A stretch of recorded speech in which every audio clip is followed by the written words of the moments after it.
This episode of the LCTV News is brought to you by North Shore Community College, Leo Inc., Brotherhood Credit Union,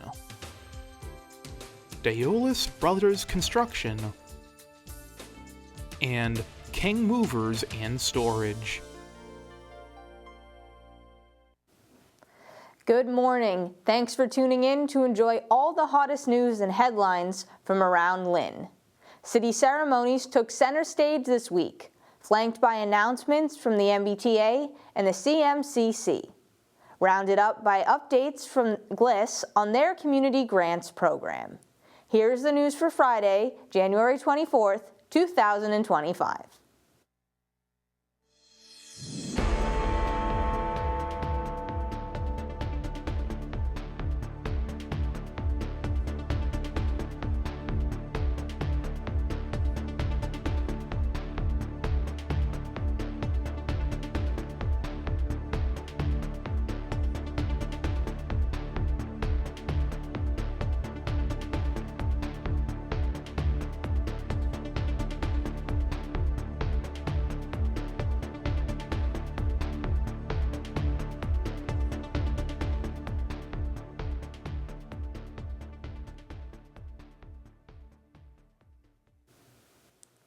Are you interested in serving your community? The 2025 Civil Service Test is now accepting applications until January 28th. The test itself will take place on March 15th, 2025, and those who complete the test are eligible to earn between $75,000 and $100,000 after 2 years with incentives. Benefit packages for the police include educational incentives, 5 personal days, paid sick leave, 16 paid holiday shift differentials, health and dental coverage, a pension plan, and overtime opportunities. Visit the Lynn Police Department's website to learn more and go to the Civil Service page on the MassGov website to sign up for the test. Their counterparts at the Lynn Fire Department welcomed 2 new recruits at a City Hall ceremony the night of the 22nd. Recruits Reginald Wren and Daniel T. Sullivan were sworn in surrounded by loved ones. Renee is a veteran of the Iraq War and has always wanted to serve in the fire service. Sullivan, the son of Chief Dan Sullivan, is a community service hire, an oversight which places firefighters in the department after they complete an exam. Daniel Sullivan comes from the Lexington Fire Department, where he served for many years. They were joined by newly promoted Captain Maria Lopez, soon-to-be Lieutenants Robert Kimmer and Edison Clark, Mayor Gerald Nicholson, and Fire Chief Dan Sullivan. The Community Minority Cultural Center hosted their 39th annual Dr. Martin Luther King Jr. Day breakfast, legacy, and celebration the morning of the 20th. They had several performances by local groups, headlined by keynote speaker Dr. Reverend Andre Bennett, who highlighted the importance of standing up and doing something to achieve the dream Dr. King preached. Dr. King founded the Southern Christian Leadership Conference that is still working today to create real, sustainable, substantial, systemic changes. So he didn't just dream. You understand what I'm saying? While he is dreaming of a more perfect union, he's working to create a more perfect union. Amen, somebody? He could have sat down and wait for Reverend Abernathy to do something. Amen, somebody? He could have sat down and wait for the president of the day to do something. Hello, somebody? Understanding that we're not always going to get everything that we want. Hello, somebody? But if I look back and I'm not moving, and I look ahead and I see my white counterparts move 5-10 steps ahead of me, then something is wrong with the picture. Hello, somebody? And it means that we got to do some work in the city of Lynn. Hello, somebody? It means that we gotta pull our shoes up, we gotta tie our shoes laced, and we gotta get down and dirty. Yeah. To see the full breakfast, go to lyntv.org. On Wednesday the 22nd, the MBTA announced February service changes for the orange, red, green, Newburyport, Rockport, and Haverhill lines. The Newburyport-Rockport commuter rail service will be suspended between North Station and Swampscott the weekends of February 1st through the 2nd and 15th and 16th, replaced by express buses directly between North Station and Swampscott, as well as shuttle buses making local stops between Swampscott, Lynn, Wonderland, the Chelsea Station, and North Station. The last outbound shuttle will also make special stops at Salem and Beverly Depot. Commuter rail fares will also be free. For details on additional changes, visit lyntv.org and mbta.com. Lynn Community Health Center received a nod from the Massachusetts Health Connector for their work enrolling residents into affordable health connector plans. MA requires all residents to have health insurance, so it is imperative to enroll in a plan. Free local help is available in person in multiple languages for any resident seeking to enroll in a plan with LCHC. According to Executive Director of the Massachusetts Health Connector, Audrey Morris-Gaster, their goal is to enroll anyone without health insurance so they can begin the year with affordable, high-quality health care. Mayor Gerald Nicholson held his third State of the City the evening of the 21st from the City Council chambers. Joined by Lieutenant Governor Kim Driscoll, the mayor focused on the budget, new infrastructure plans for the waterfront, as well as the upcoming launch of the Lynn team and an anniversary celebration for the city. Here is more of what he had to say. We're ready to reclaim our waterfront. This summer, we'll open Lynn's Harbor Park, more than 20 acres of beautiful landscaping and breathtaking views of the harbor. And what was once literally a dump will have been transformed into a place for recreation and a point of pride for our residents. We've laid the groundwork for spending the opioid settlement funds, gathering extensive input from diverse perspectives, and starting to award grants to learn what's possible. And this learning and investment will continue in 2025. We're ready to respond to whatever comes out of Washington. We don't know yet what that will be, but we are a welcoming, inclusive community. We'll support our residents regardless of immigration status, regardless of gender, regardless of who you voted for. We'll fight for our values and one another. That's been my commitment from day one, a Lynn for all of us. To see the mayor's full speech, as well as a transcript in both English and Spanish, go to lyntv.org. Sweet Sadie's Difference Makers is looking for donations to support scholarships they provide to local students throughout the year. Robert McIsaac, who founded the nonprofit in memory of his sister, recently sent out a call for donations to the Greater Lynn community. Since their founding, they've provided two $1,500 scholarships for students with disabilities, while also raising funds for research to cure ALS and muscular dystrophy. According to McIsaac, they still wish to hold their annual concert and 5K, but are unsure of schedule due to family commitments. Therefore, they are going back to their original way of fundraising, spreading their mission through word of mouth and sharing online. Their goal is $3,000 for the two scholarships, and they hope to beat their record from last year. You can visit sweetsadie.org to donate. Every cent counts and is appreciated.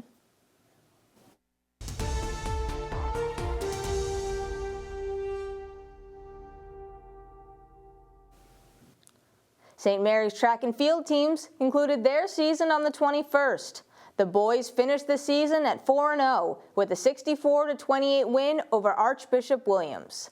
With this win, they are the Catholic Central League champions for the second time in 3 years. Well, the girls concluded their season at 5-2, beating both Archbishop Williams 54-37 and Malden Catholic 76-15. St. Mary's basketball has yet to find an opponent who can beat them, boosting a 12-0 record. They traveled to Emmanuel College to compete in the City Team Hoops Classic on the 19th, where they bested Everett 63-54. Leading the way for the Spartans was game MVP J.J. Martinez with 23 points, 7 assists, and 6 rebounds. Other top contributors were Jake Fortier, netting 10 points, and Develle Pamplin with 10 points and 9 rebounds. Their girls' team was in much warmer weather, participating in the Bishop Vert Shootout in Fort Myers, Florida over the weekend. They won their first game against Evangelic Christian, but fell to St. Joseph's Academy by single digits, 47-40. The Spartans mounted a strong comeback, but were unable to overtake their opponent. And despite a 20-point performance by Andrew Karoma, the English boys dropped to 6-6 following a 75-68 loss to Everett. On the flip side, the Tech boys pulled off a 4-point, 42-38 victory over Greater Lowell on the 21st. Neither team could buy a bucket to begin the game, resulting in an 8-7 score through one. From there, it was a back-and-forth battle. In the second, Lowell took a 9-point lead, but Tech surged going into halftime down by only 2. But at the end of 3, it was the Tigers leading by a trio, who managed to hang on for the 4-point win. The English girls extended their winning streak to 5, completing a season sweep of Everett, 51-32. Lynn Tech had a dominant 20-point, 44-24 takedown of the Academy of Notre Dame. Allison Morales was everywhere, registering 16 points, 9 rebounds, 3 steals, and 3 assists. At 8-3, they are inching closer to a playoff berth. Tuesday was a successful day for Classical, as both the girls and boys teams punched their ticket to the postseason with 10-win seasons. The girls traveled to Malden and clinched their spot with a 61-47 victory. After only an okay start, the Rams elevated both their offense and defense in the second half. Divine Egbuda and Jada Tejada were the top scorers at 16, followed closely by Evelyn Diaz with 10 off the bench. The boys were hosting Malden, but the result was the same, this time to the tune of a 60-56 final for the Rams' 7th win in a row. 3 Classical players hit double digits, led by Roki Bree Arias' double-double, 18 points and 14 rebounds. Traveling to Milton proved to be no problem for Spartan boys hockey. They picked up a 3-0 road win shutout last weekend. Matthew Smith Jr. recorded his 2nd consecutive and 4th overall shutout of the year, supported by goals from 3 St. Mary's players. On Hockey Fights Cancer Night, the 10th-ranked Spartans battled to a 2-2 tie with 3rd-ranked Higham. Down 2-1 with 3 minutes remaining in the game, Joey Calder snuck a shot past the Harborman's goalie. A scoreless overtime resulted in the 2-2 deadlock. St. Mary's was back to winning ways, cruising past arch-rival Bishop Fenwick 5-0 on the 22nd. They are now 10-3-1 overall and 9th ranked in the most recent Division I MIAA standings. Their girls team found similar success, beating Arlington Catholic 3-0, then Winchester 3-1 on the 20th. Against Arlington, freshman Avery Sicko recorded her first career shutout. In their Monday Manatee, 3 St. Mary's players scored for their 2nd consecutive win. The 22nd did not go their way as the Spartans fell 3-2 in overtime to Reading Memorial. The Celtics have officially hit 30 wins off a 30-point, 125-85 pounding of the Golden State Warriors. All 14 Boston players got at least 4 minutes of playing time, and 12 of them scored 3 points or more. The green and white shot out to a 29-18 first quarter lead and never looked back. But it was a 43-point third that put the game on ice. They won again 117-113 over the LA Clippers the night of the 22nd. While the black and gold doubled up on the San Jose Sharks 6-3 the night of the 20th. Charlie Coyle netted 2 himself, with the remaining 4 spread between 4 different players. The Bruins are actually losing 3-1 headed into the final period, but they scored 4 times in the third. For almost half a century, Greater Lynn Senior Services has been assisting the older adult population of Lynn. However, for the past 10 years or so, they've expanded their services to assist a wider range of the population, not just seniors. 2 of their leadership team members joined us on the Lowdown to give details on the 2nd round of the Phoenix Food Hub Community Grant Program. Here is the Lowdown.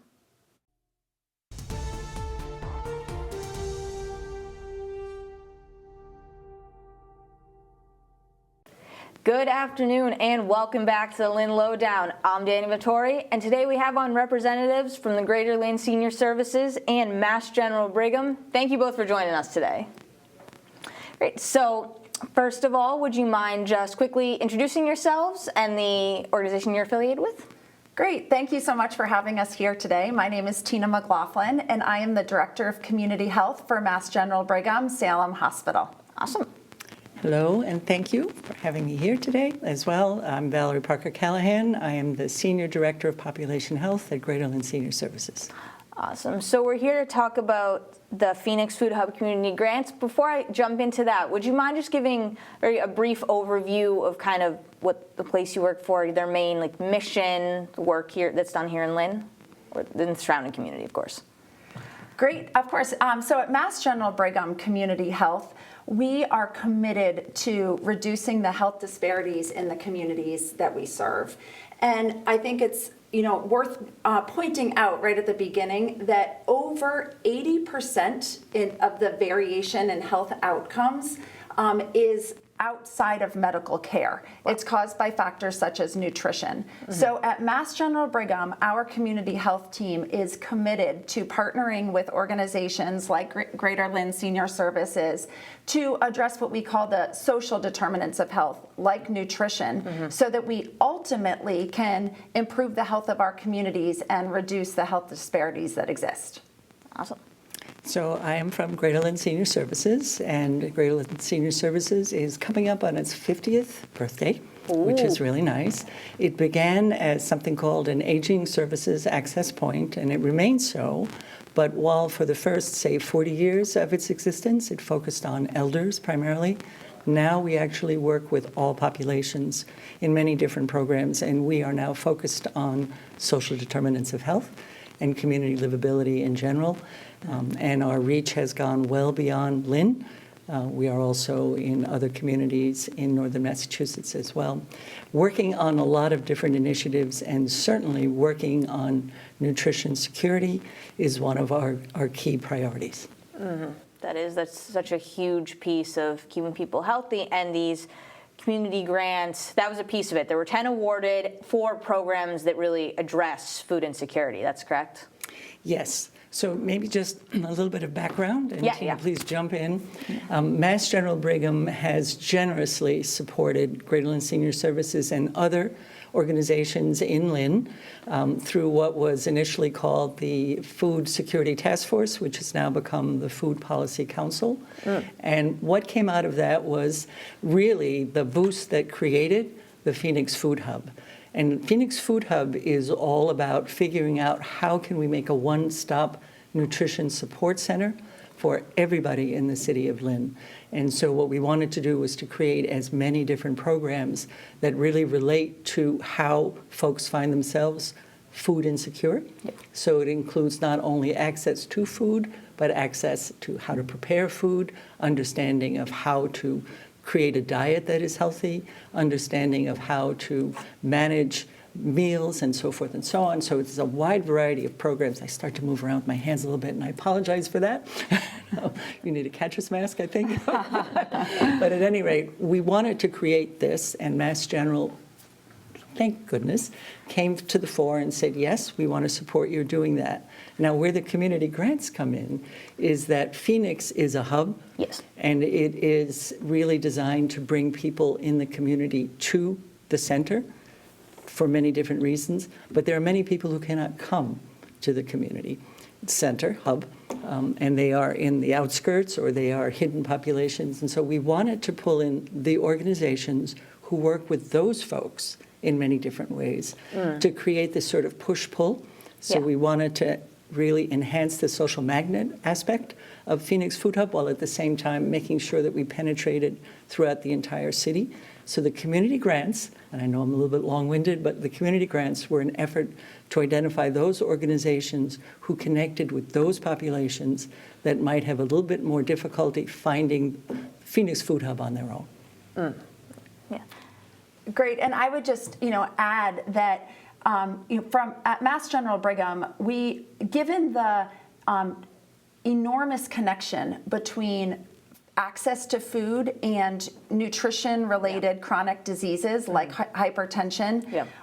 We have made significant financial investments in many different communities to increase food access. So, the investment in the Phoenix Food Hub was one of many investments of this sort, whereby we were really trying to improve access to food and nutrition in select communities.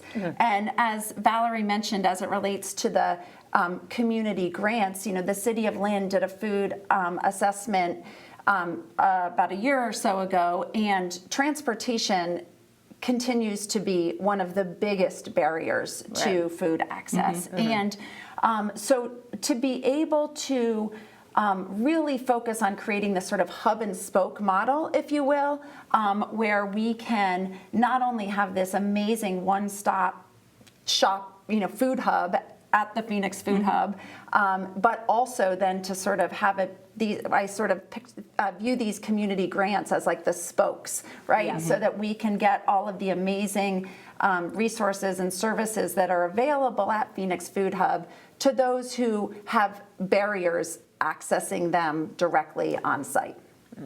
Because it covers so many things like food markets, things for various age groups, teens, adults, everyone.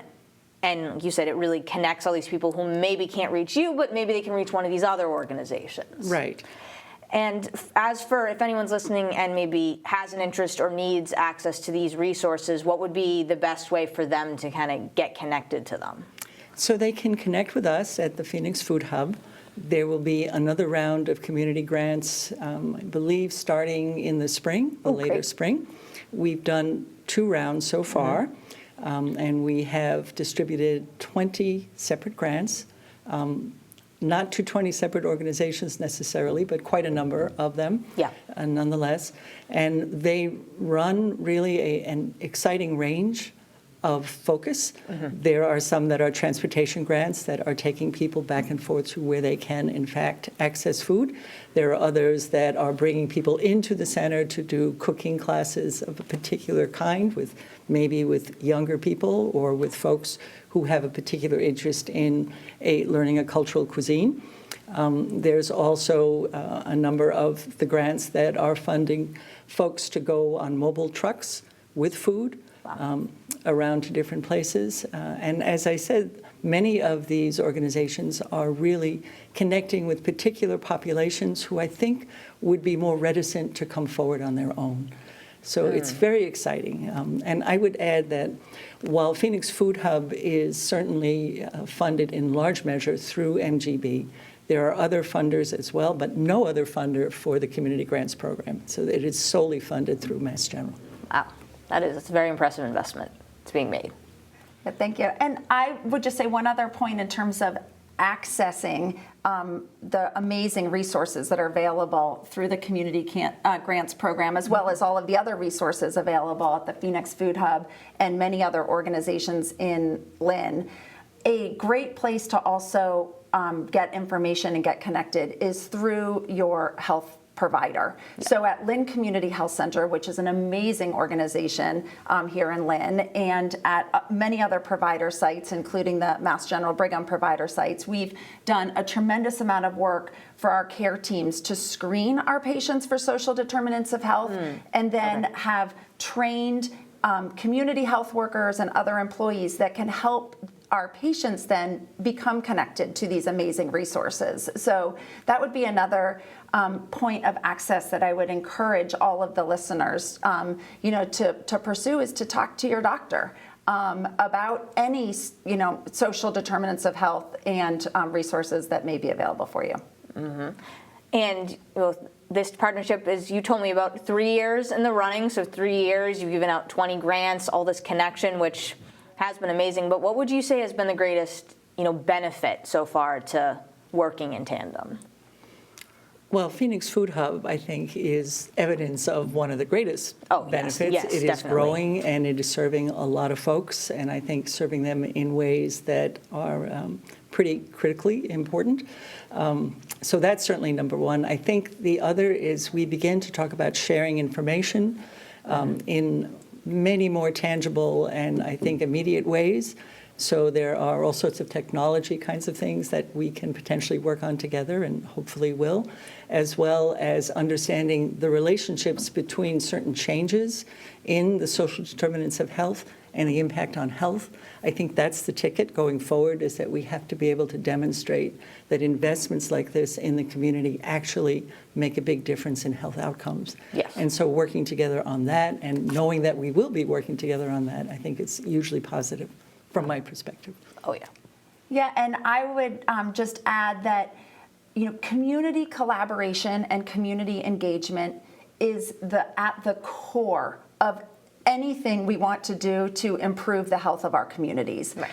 And so whether we're talking about access to nutritious food, whether we're talking about implementing new programming related to substance use disorders, whatever the focus is, I think the way in which we collectively are going to improve the health of our communities, which is what we all ultimately want to do, is through true, genuine community engagement and collaboration. And so I think that this what we've done through Phoenix Food Hub, I think not only improves access to food and nutrition, but I would say even more importantly has created this replicable model of what true community engagement and collaboration looks like, and what we can achieve when we approach it in the way that we did. Right. And as Tina referenced earlier, health happens in the community, not in the doctor's office or in the hospital. Mm-hmm. But yet we need the folks who are on that side of the clinical line to be very involved on the community side as well. So, and we on the community side need to be able to demonstrate outcomes.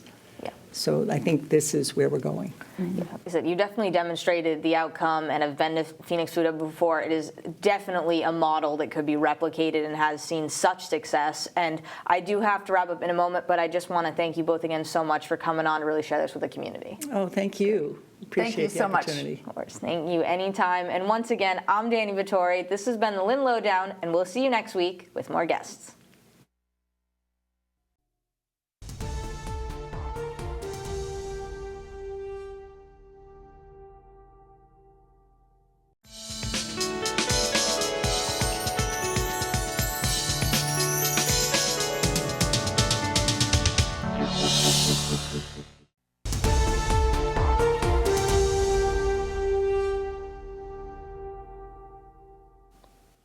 Tomorrow, the 25th, the Lynn Hispanic Scholarship Fund is hosting a College Essentials one-on-one course. LHSF will be at the Lynn Housing Authority Community Room from 11 a.m. to 1 p.m., providing guidance to students and parents who are beginning the college application process. They will receive financial aid tips and scholarship opportunities, bilingual support for families, and information on the college application journey. Spread the word to all high school juniors and seniors in the Greater Lynn area. Newly elected State Representative Sean Reed is hosting office hours in Lynn and Nahant over the next few weeks. Rep. Reed will be in City Hall, room 302, from 5:30 to 7 p.m. on Tuesday the 28th, and invites all residents to stop by. Come in and connect directly if you have questions, ideas, issues, or need help in any other category. Join the Greater Lynn Chamber of Commerce's Build Your Team Committee for a night at the races. On February 1st from 7 to 9 p.m. at the Gannon Clubhouse, this event is $10 for members and $20 for guests. Participants will enjoy mock races to wager on, a 50-50 raffle, and cash bar. Go to lyntv.org to learn more or register for this event. That brings us to the finish line of the news. Hit that follow button to get real-time announcements and headlines at Lynn Community TV. Visit lyntv.org for the most complete community calendar in the city, live stream our channel, or learn more about becoming a member of LCTV. For staff content only, visit Lynn Community TV on YouTube. I'm Danny Vittori, this is LCTV News, and we will see you next week. This episode of the LCTV News is brought to you by North Shore Community College, Leo Inc., Brotherhood Credit Union, Daolis Brothers Construction, and King Movers and Storage.